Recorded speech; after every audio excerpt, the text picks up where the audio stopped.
Good morning, good morning, good morning.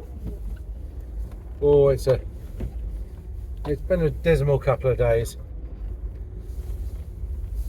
I'm going to give you one final look at my house before the scaffolding comes down.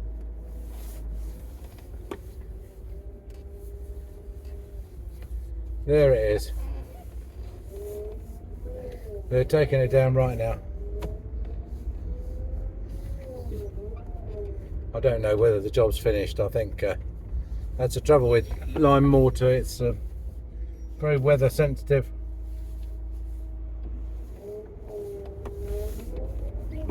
Anyway, it will all get done.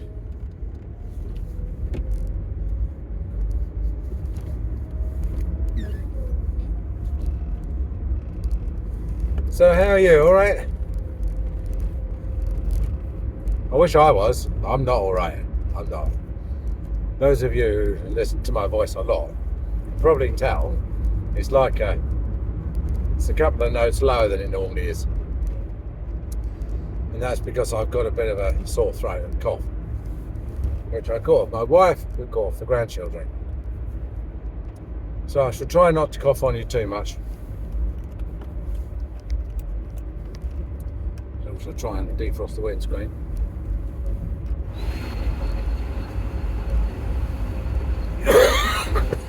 So,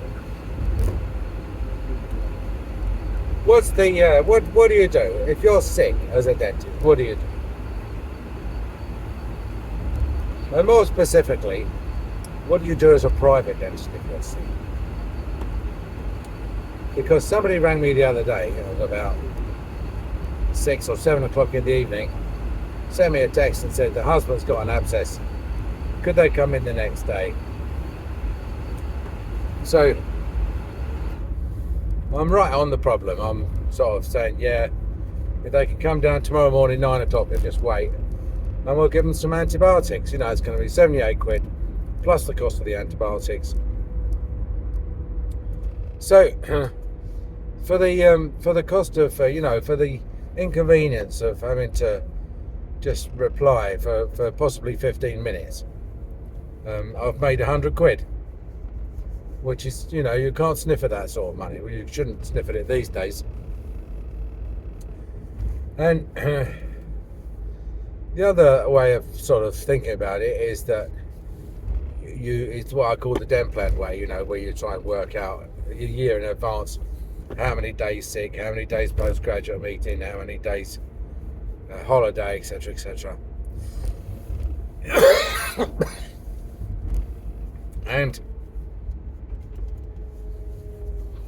the way that you do it is you can. When I was young, I would have sat down and done a spreadsheet and worked out how many days there were in the year and where the weekends were and blah, blah, blah. I know if you work Monday to Friday, the chances are you're going to get about a total of about 200 working days. Don't forget you have to take off bank holidays and all sorts of stuff. Then if you do work Saturdays, which I used to get a total of about 250 days. Now, it doesn't matter how many times you work this out. If you work Monday to Friday, you've still got like 201 or 199 or something. So there's absolutely no point working it out. Okay, I'll tell you that now.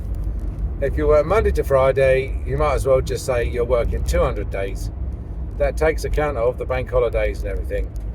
So then that's your productive income, if you like, right? The 200 days productive income. If I was those two, I'd be wearing some sort of vest,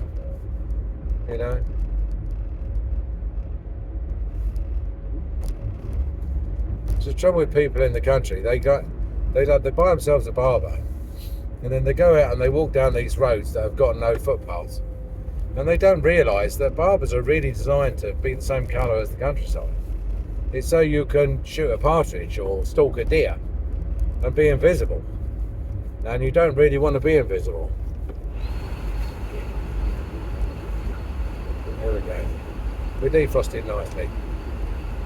So, Yeah, so the DEM plan or the DPAS system. And then you start saying, well, how many days am I likely to be off sick? And you say, well, in that case, let's say 2 weeks, right? And what you'll do is you'll use as your starting point the number of weeks sick pay that your staff get. So you're like, well, the staff get 2 weeks sick pay, and so I don't see why I should get less than that. So I'm getting 2 weeks sick pay. And then you adjust the fees accordingly. And then, and your holiday, I'm going to have 2 weeks. I'll have a week off between Christmas and Easter. I'll have a week off at Easter. I'll have 2 weeks off in the summer. So that's 4 weeks or 20 days. 10% of the time is on holiday. But I'm a dentist and I'm the boss. So I'm going to have 6 weeks. So we'll have 30. We'll have like a week off in January, or a week off before Easter and a week off after. When you get over yourself, you'll realise that you don't have anywhere near that number of days off sick. I'm not joking. This is we're on, what are we, December the 19th or something? This is the first day I've had off sick in this calendar year, and in fact, I'm not even off sick, am I? I'm driving to work. So now what I'm doing about today, I shall tell you in a minute, because it's born out of experience of so much, having done this so many times, and knowing what works and what doesn't work. I'm not saying that other things won't work for you, but you can have 6 weeks holiday a year if you like, but your your satisfaction levels in your theme park will go down if you're not available, especially if you're single-handed. It was all very well when we had 2 dentists, 2 part-time receptionists and 2 nurses, and what happened was, we had 2 teams then, each of which consisted of a dentist, a nurse and a receptionist, who would go full-time if the other team was off. And one team had the week before Easter off and one team had the week after Easter off. So we managed to keep the surgery open. Apart from Good Friday through to Easter Monday, surgery was open all the time, but it was just short-staffed. But the patients didn't realise that, but everybody still had a week off, But supposing you're like me, you're single-handed, you've got 1 nurse, 1 receptionist, 0 cleaners. So I think that the DPAS method is not really a good idea. It's how can I put it? It's like it came out of the Stephen Knorr and Marilyn Orcherton spreadsheet days, when they would say that if you wanted to do a DEM plan conversion, people were like, well, will I be able to pay the bills? And they would say, well, look, let's spreadsheet it all out. And everybody who converted to DEM plan used to go through this. Darren Pargeter was there, a woman who was like mad, enthusiastic, like real smiley, Carol Smiley, proselytizer, and used to convince everybody that going to DEM plan would be great. And people needed a lot of reassurance, and one of those ways they were reassured was that if they worked a certain number of hours and they set their hourly rate at such and such a rate, then they would make as much, if not more, money than they were currently making. And that was assuming that a substantial number of their patients didn't stay with them. In other words, so you could factor in something like a 30% loss rate of people who did not want to go onto a dental plan, didn't want to pay monthly. So, but the trouble is that your spreadsheet at the end of the year will bear no resemblance at all to what actually happened during the year. Okay, best laid plans and all that. So So that's another way of looking at it. The other way of looking at it is from the patient's point of view, right? Now, there are two ways that the patients look at this. And one I found out the hard way, which is when I used to go in. Didn't matter how shockingly ill I was. I used to be cough, cough, cough, cough, cough, cough, cough. I'd have a mask on, but I'd be coughing while I was working. I'd be coughing over the materials. You know, I'd be coughing over the patients. And one week we got, I'll call it a substantial number of complaints, by which I mean 2 or 3 complaints from patients saying that if they'd known they were going to come in and be coughed all over, they wouldn't have come in. You know, and it's not really fair of me to come in when I'm so sick. And this forced me to realise something which I hadn't really realised, which is that if you're sick, people would rather you stayed at home.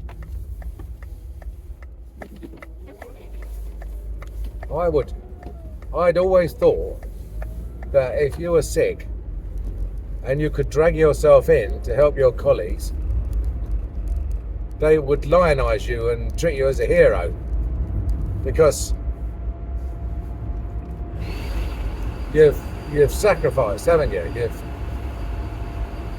You've dragged yourself in, or you've been on death's door and you've dragged yourself in to get to work.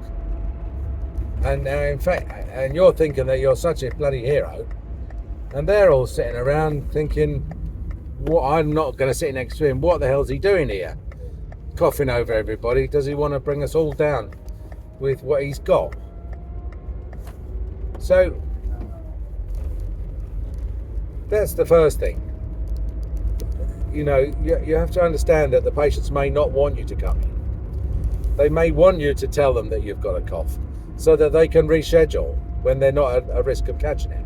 Now, they're not really at much risk of catching it because of the cross-infection control, but really, you know, it is possible that they're putting themselves at risk, aren't they? And especially if they're elderly or, I don't know, immunocompromised or something, they just might not want to be around a sick person. And the other way of looking at it from the patient's point of view is that they will compare the way that they're treated when you cancel with the way that you treat them when they cancel. And so we've had patients where we've cancelled because I've been sick, saying, you know, if this was me cancelling, I'd end up doing my deposit. I would end up getting charged. I'd have to reschedule and pay twice. And now you're asking me to reschedule. Why am I not getting it free? Why am I not getting one rebated? Because you've cancelled it. I didn't want to cancel it. You cancelled it. And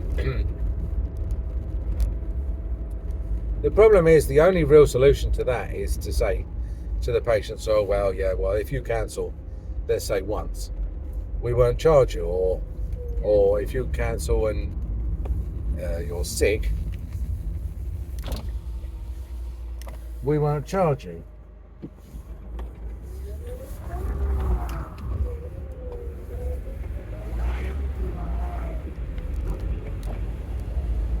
Oh, but that, of course, assumes that you have to believe that they are sick. And we all know, don't we? We can all do the really sick voice, "I'm sorry, I can't come to work, I've got a terrible sore throat." So, unfortunately, if you're listening to this and you're a patient, that's not really an option. We can't, and you'll know the lengths I've gone to try and stop people deciding that they don't want to come to the dentist in the morning and cancelling and wasting our time, surgery time and wages. So, you know, it then begs the question, really, how would the patients who say that, how would they have you run things if they really do object to being cancelled on the grounds of your sickness? And I'm not unsympathetic to that because it's easy for me. I just drive to work. I work in the same place every day. I stay there all day. Whereas the patients don't. They have to fit, they might have to go drop the kids off to school. They might have to go to work for the morning. Then they've got to take the afternoon off. Then they've booked in with us at 2 o'clock, which might be a difficult appointment to get for them because at 3 o'clock they've got to leave and pick the kids up. So for us to say, look, I'm sorry, Mr. Watson's sick, well, unavoidable is irksome to them, I'm sure. And I can completely understand that. Nobody likes having appointments cancelled. In our defence, all I can say is that while we hear very frequently about other surgeries where the patients have had their appointments cancelled and cancelled and cancelled and cancelled, we are very loath to cancel appointments. Once you've got an appointment with us, it tends to stick. And that is even, let's say, for example, we've got patients in at 2, 3, 4 and 5, and the patient at 4 cancels. Then obviously you think, well, I want to move the patient from 5 o'clock up to 4 o'clock, right? Well,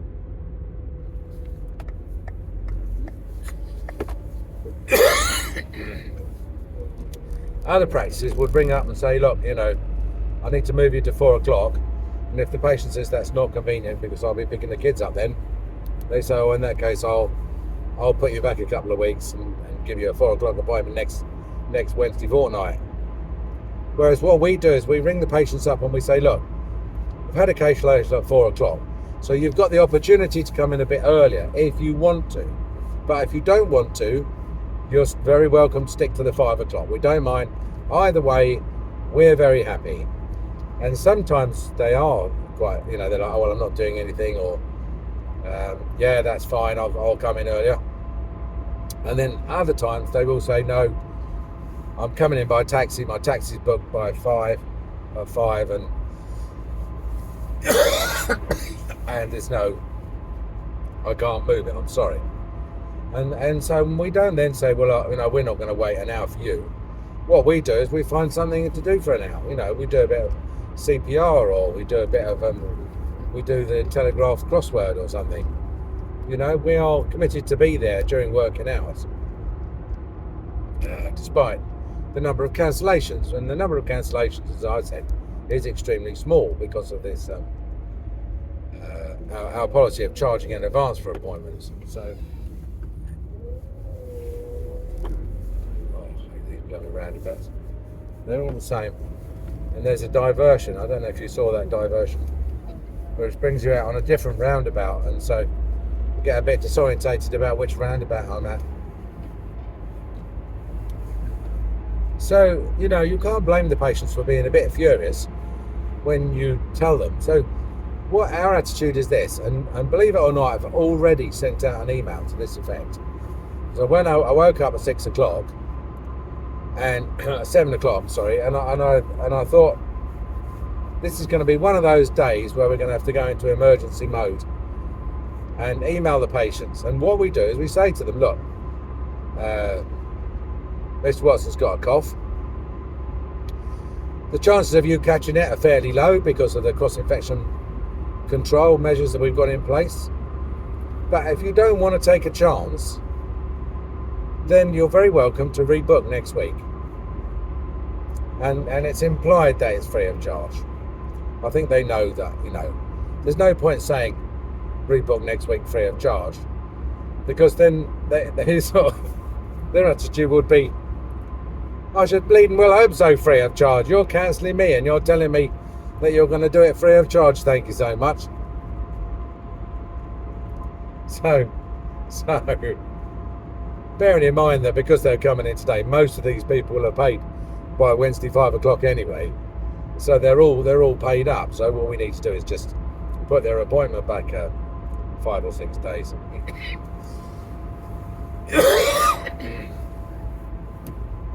So, also, you need to communicate with the staff. Send the staff the email that you've sent the patients. Now, literally, I have only got 4 patients coming in this morning. And so I have sent out the same email to all 4 of them. Mr. Watson's got a cough. Come in if you like. If you don't fancy it, come in. Give us a ring and we'll see you next week. Do you think I've got a cough? I think I've got a cough. So they'll all have had that email by about 7:15. And it's important that you do it early, because someone who's coming in at 9 o'clock, they might be organising their day. They'll probably be up by 7. So, and people are not all that quick about emails, are they? You know, you and I, our email just pops up on the phone, don't we? Like, oh, that's interesting. But not like an 84-year-old won't. So, the other thing you do is you say to your receptionist, get to work as early as you can and just ring these patients and tell them, find out what they want to do, because they've been notified at 7:15 that we've gone into emergency lockdown. And but it's only fair that you, for those who haven't checked their email, they get a courtesy phone call to explain it to them over the phone, to apologise and say, yeah. And you can rebook their appointment next week for them at the same time if they want to. Now, worst case scenario is that I'm going to have nobody from 9 o'clock to 12 o'clock. And then the 12 o'clock patient is going to say, no, actually, I'll still come in. You know, so you have to sort of finagle it a bit, see what they say.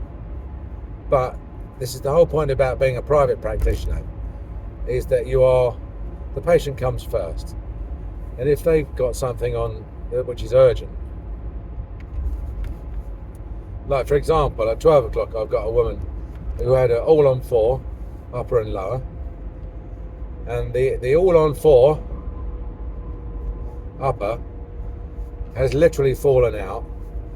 3 of the implants have come out of her jaw, and 1 of the implants hasn't. So she's got an implant left in her upper jaw, which is, I don't know, the abutment screw snapped or something. I don't know what's happened with it. And in the lower jaw, she's got so I'll call it an all-on-4, because I know who did it. So I think it's a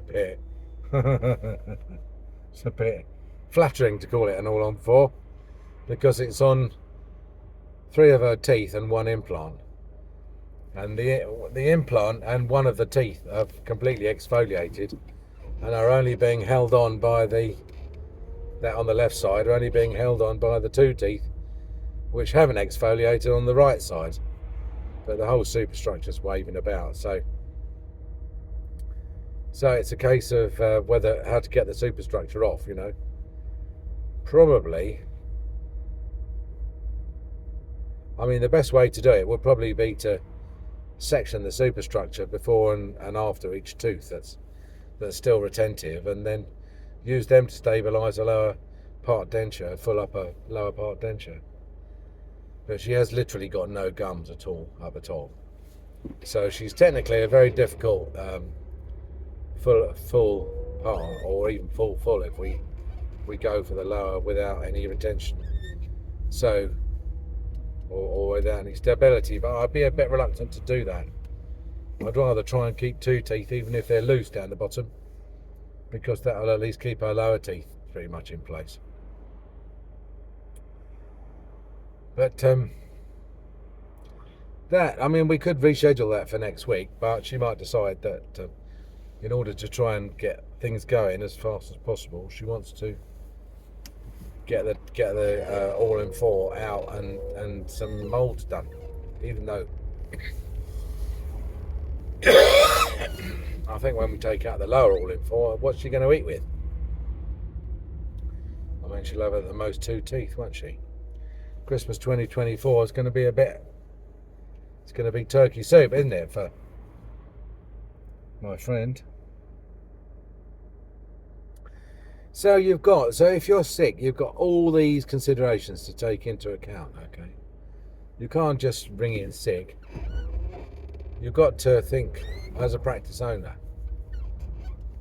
Who's coming in? What am I doing? Can it be rescheduled? What are the patients going to say? But the main thing is that we've given them the opportunity to come in.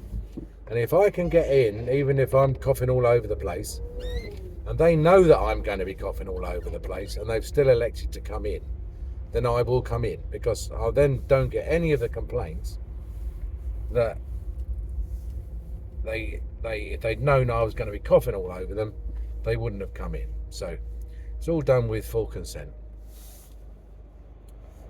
So I don't think there's anything else to say about that, really, other than what I've already said. So I'll hang up now, because I'm not quite at work yet, but that's everything I know. I'm not sure whether that is everything I know, but at the moment I'm full of cold, so I don't know. I'm assuming it is. Shut up! You should have pressed stop by now. What are you doing? What are you doing still watching this rubbish? All right. I'll see you soon. Bye.